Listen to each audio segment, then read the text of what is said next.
За сангийн сайд хэлж явах шиг байна. Зүгээр энэ бол богино хугацааны шийдлээ гэж байна. Яг үнэндээ бол шууд маш богино хугацааны одоо төр зүрийн эдийн засгийн хүндрэлийг давах гэж байгаа гэдэг аргачлал явж явах шиг байна.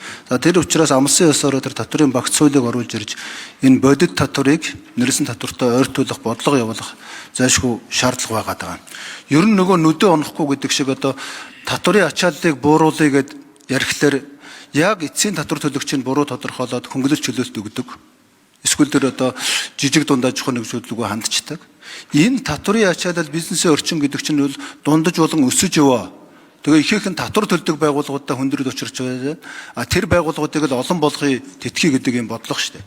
Тэгээ энэ олон тархаа батархаа хөнгөлөлт чөлөөлөлттэй болоод ер нь энэ пүрэв дөрж даргын тэр 5%-ийг нэг 3% юм уу 2% болгоод буулгах чачаа гэвэл татвар ногдох одоо энэ орлогч нь нэмэгдэж аж ахуй нэгдүүд өсөх юм биш үү? Ер нь маш энгийн байх ёстой шүү дээ. За. Менцагаа сайд хариулъя. За, түвшин гишүүдний асуултанд хариулъя. Нэмэгц зөрчлийн албан татвар бол төсвийн орлогын 20-с дээш хувийг бүрдүүлж байгаа манай гол тогтвортой татврын нэг байна. Тэгэхээр пүрэв дөрж гишүүний санаачсан үйл чинь хуулийг 5% болгож бууруулснаар бол төсвийн орлого 4.1 их найдаар тасарнаа гэсэн үг. Энэ хэмжээгээр одоо орлого байхгүй болно л гэсэн үг. За дэлхийн одоо нэмэгц зөрчлийн албан татврын системтэй 175 орны хүрээнд ингээд аваад үтсэх юм бол Монгол улс 10% хувь хэмжээ гэдэг бол харьцангуй доогуур тооцогч. Манайхаас доош татвартай 9 орн л байгаа.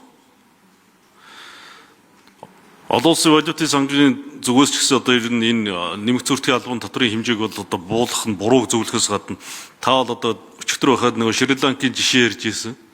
Нэмэгц зөрчлийн албан татраа 15-аас доошоо буулгаад 8% болгосон. Төсвийн орлого нь 30% буурсан. За ингээд одоо дефолт зарласан юм гашуун түүх байгаа. Тэгэхээр бид нар энэ татврын